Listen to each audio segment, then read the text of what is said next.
Amados, na comunhão da inspiração da palavra de Deus colocou uma parte em meu coração e desejo passar para os irmãos. Túlio do tempo da congregação. Um ponto de reflexão. Quem orava entre 1985 e 1995? Mudam-se os tempos, os governos e até a consciência coletiva. E às vezes nos deixamos levar pelos novos tempos e nos modernizamos. Falo aqui não da tecnologia essencial que necessitamos no nosso dia a dia, mas das coisas que amortecem e matam a consciência.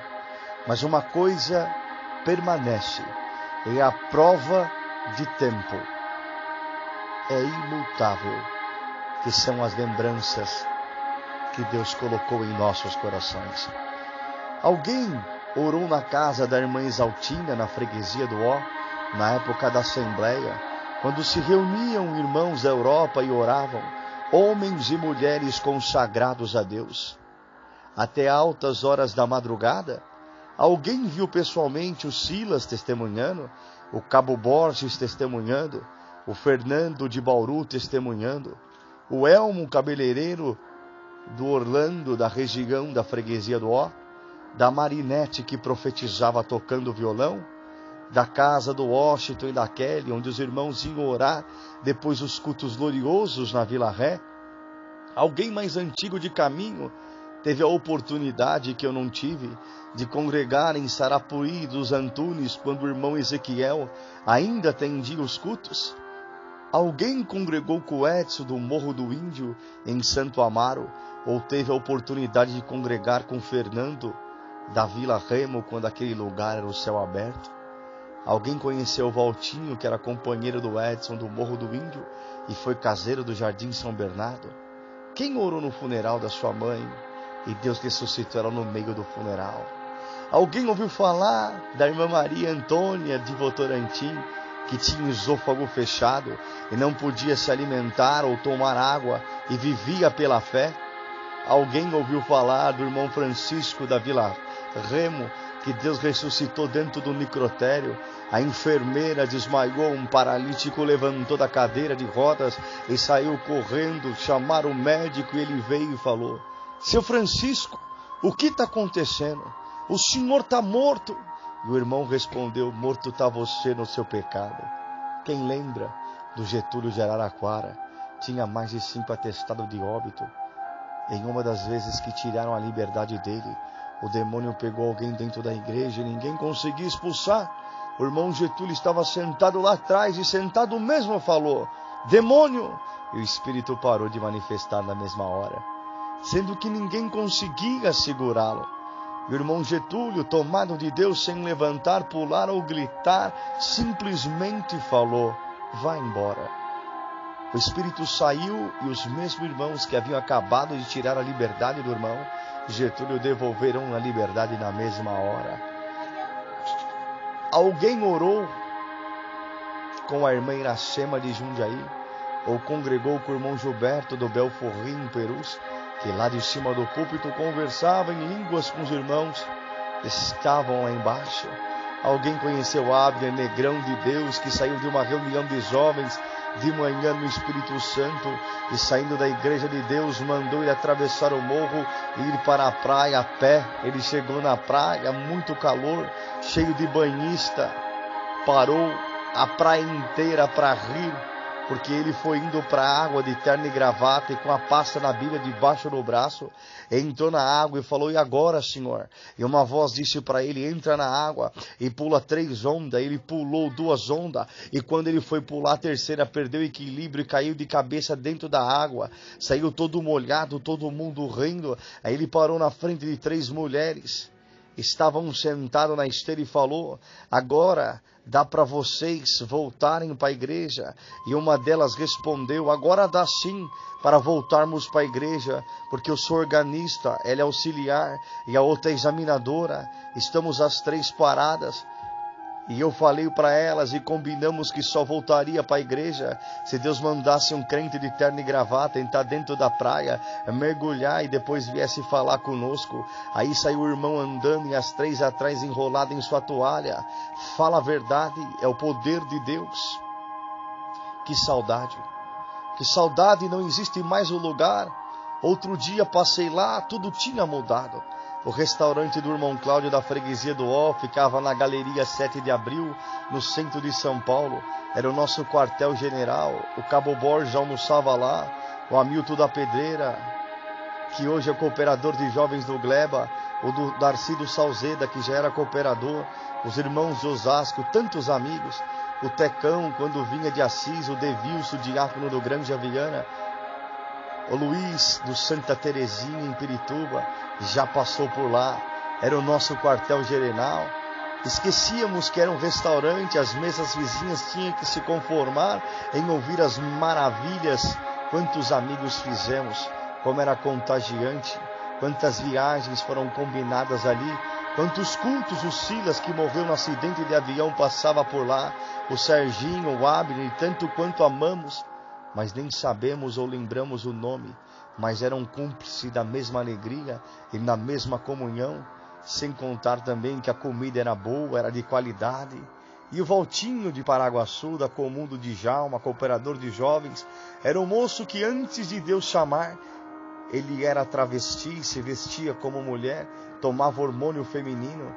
Os pais dele eram crentes e um dia o Walter estava na avenida fazendo ponto, como se dizem. Ouviu uma voz dizendo, sai daqui, olhou para o lado e não viu ninguém. Ficou parado e a voz gritou, sai daqui. Ele saiu correndo, quase caindo porque estava com um sapato feminino de salto alto. Quando ele passou na frente de uma congregação, a voz falou, entra aí. Ele falou, eu não vou entrar. E a voz gritou, entra aí.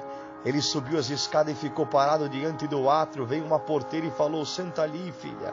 O lugar das mulheres ali. Ele gritou, eu não sou mulher. E ficou de pé até o final do culto. Quando chegou em casa, reuniu as roupas femininas, os cosméticos e as pinturas e jogou tudo nos pés da sua mãe.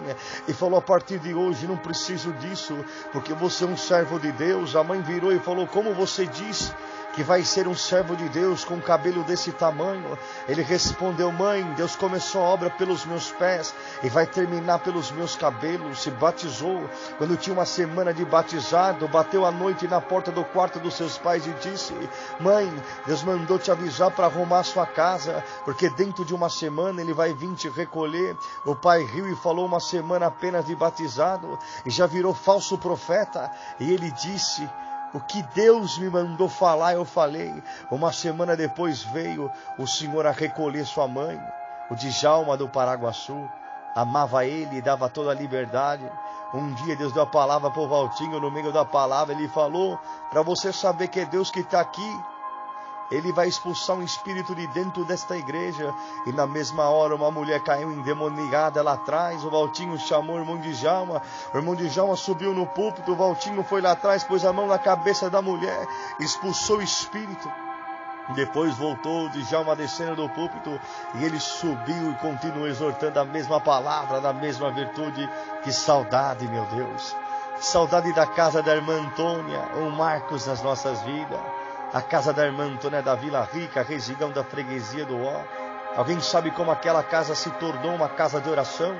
O casal, a irmã Antônia, irmão Benedito estavam firmes, porém os filhos batizados haviam parado, os que não eram batizados não queriam saber de nada. E o casal orando, chorando, buscando sozinhos, e um dia estava buscando a Deus junto com o irmão Francisco, o irmão Chicão do Limão.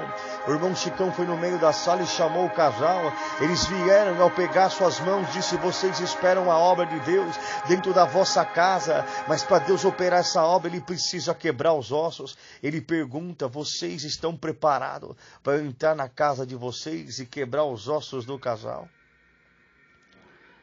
O casal pulou e falou, amém, Senhor, quebra mesmo, faz a sua obra, aleluia. Mas eles não sabiam que o detalhe, que o casal estava firme na graça, achou que seriam às vezes a rebeldia da mocidade, mas aconteceu ao contrário. O irmão Benedito vinha calmamente dirigindo o seu fusquinha na via rápida e teve um derrame no volante, perdeu o controle do carro, bateu o fusca em uma pedra, entrou em coma na hora com fratura e traumatismo craniano. A irmã Antônia quebrou as 2 clavículas, quebrou 6 costelas e 2 costelas perfuraram seus pulmões. Ficou os 2 na UTI. O irmão Dito ficou 3 meses em coma.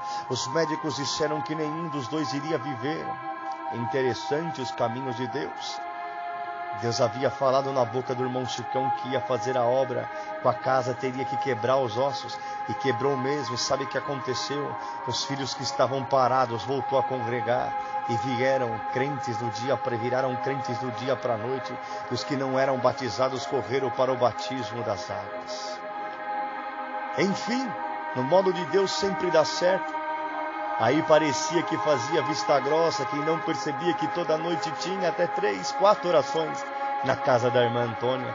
Vimos o Dito sair do hospital, voltar a tocar seu instrumento, e o terrível ver a mulher toda quebrada, quando tomada de Deus, manifestar o poder da linguagem e da visão que faz com que o rei do inferno fique calado, escondido atrás do seu trono. É lógico que nisso Deus é glorificado, porque sendo nós pó, fracos, arrebentados, ai de nós, se não houvesse o mesmo poder no sangue do justo, para nos justificar e salvar todos os dias. Somos nada, é apenas isso, nada. Mas nada disso reside a glória de Deus, porque o inimigo ousou a desafiá-lo, e Deus não se permitiu colocar a mão nele, autorizou que um anjo lançasse de lá de cima, aqui na terra. Ele mostrou para o adversário porque não aceitou um combate direto com ele. Ora, já está provado mais que a B, que o homem não é nada, e se mesmo não sendo nada, Deus nos deu a graça de pisar na cabeça da serpente. Então, através de nós, Deus está mostrando para o demônio que ele é menos que nada.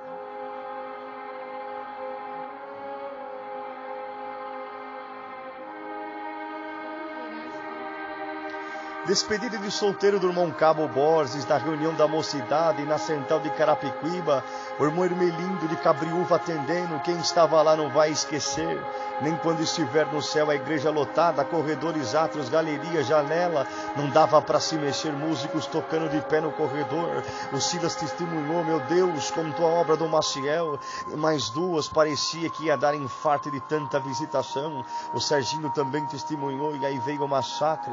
Hermelindo mandando Borges contar tudo, ele contou. A manifestação de Deus em nós era uma mistura de riso, de grito, de choro, de lágrima. Aquilo já era uma amostra do que será no céu. Chegou a hora da palavra, o irmão Hermelindo falava, a mocidade fica na comunhão, porque Deus me revelou a palavra, que eu acho meio estranha para ler numa reunião de mocidade, mas nós vamos fazer o que Deus mandar. Vamos fazer a parte que fala do endemoniado de Gadareno. E leu a palavra. Quando terminou de ler, ficou alguns segundos parado, calado, e falou, mocidade, eu lembrei de uma coisa agora. Uma noite eu estava orando de madrugada, e meu pai que está aqui hoje falou para mim, Hermelindo, um dia eu vou te revelar uma palavra numa reunião de mocidade, e você vai achar que essa palavra é meio estranha, mas pede para a mocidade ficar na comunhão, porque eu vou fazer uma obra. Então, mocidade, a palavra é essa, o endemoniado de Gadareno, e Deus não vai falar muita coisa não, ele já mandou um trator aqui dentro, a mocidade aí de cima da galeria, segura alguém que for cair daí de cima, porque hoje vai cair muito espírito nessa igreja, porque a palavra de Deus é essa, demônio, sai da minha igreja agora. Não ouvi mais palavra, mas sim um grito de dentro da igreja, o povo pulando, glorificando, a gente olhava para um lado, olhava para o outro, e os espíritos iam caindo. Teve gente que viu o moço descer as escadarias, se arrastando como cobre, segurava quem podia para não cair da galeria. Mesmo se o Hermelino quisesse pregar, não existia amplificador ou microfone que aguentaria. Então ele só ficava sorrindo, manifestando e mandando beijo para o letreiro em nome do Senhor Jesus. Não aguentávamos mais a presença do Senhor. Hermelindo pediu para vir orar uma menina de 5 anos de idade com voz de anjo, que orou no microfone do púlpito com a sabedoria de um ancião, com o peso de um apóstolo, com o peso de um crente fiel e convertido. Sinceramente, eu acho que nesse culto eu morri e nasci de novo. E essas não dá para esquecer. Então não dá para esquecer. Um dia fui com o Fernando de Bauru, que atende agora em Assis, na casa da irmã Abigail da freguesia. Estávamos orando com a família, o dono da casa estava na maior virtude do mundo, glória a Deus, aleluia.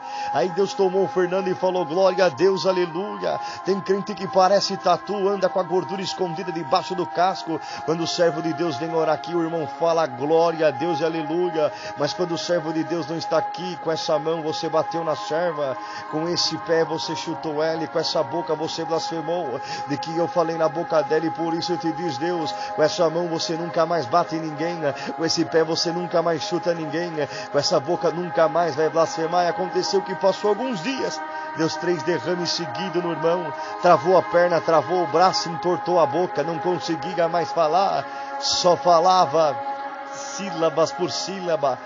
Glória ao nome do Senhor. Depois disso o Fernando ficou com remorso de ver o homem naquela situação e trouxe o irmão Expedito sem contar nada para ver se Deus revogava a sentença na boca dele.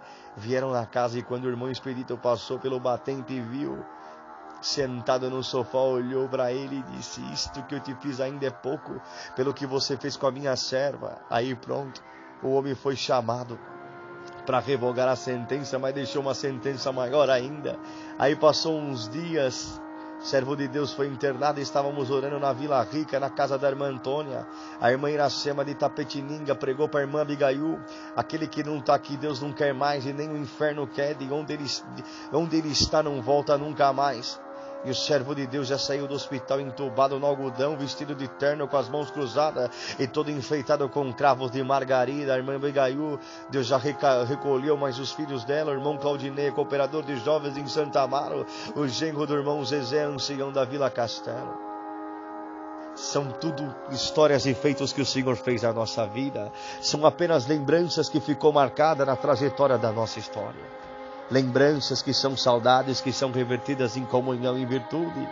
Para todos esses mártires da graça, mártires do nosso atual, profetas do Senhor que fizeram parte das décadas de 85, 95, muitos deles já não estão mais no nosso meio, mas aqueles que permanecem firmes na comunhão, escondidos, isolados, sentem mesmo esta revelação que estamos sentindo agora, a palavra de Deus revelada com o Espírito Santo.